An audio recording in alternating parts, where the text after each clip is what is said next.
na kami. Late na kami. 2 o'clock kasi call time. 2 o'clock na. 2:10 na. So medyo traffic pa ngayon. So lagi na lang kaming late. Bibili ako niyan. Yan, bibili ko yung susunod.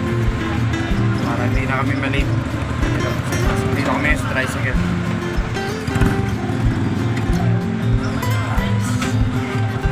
So yun. Kami live class. Live class sa church kasi yan. Live class. Ano sasabi mo?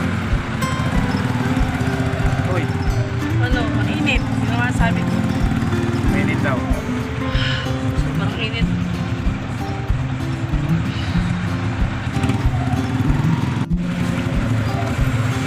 Sobrang traffic.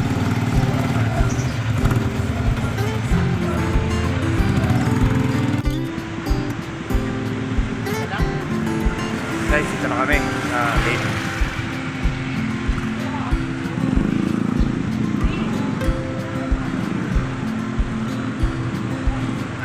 Nandito na kami. Malapit na kami sa church. Kaya lang late na kami. Madali na kami.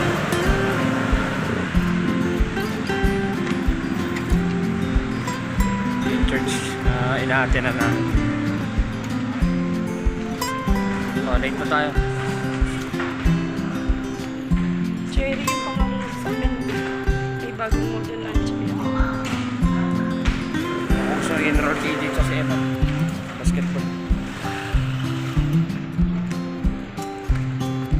Napasok na kami.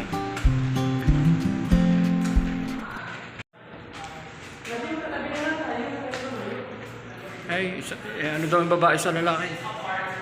Nandito na kami. Ngayon ulit. Bye-bye. Buhay natin, nakaset apart para sa Lord.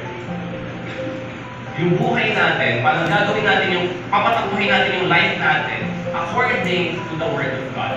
Nakarapat, ang Word of God is yung final authority ng buhay natin. Ito guys, may activity naman kami dito.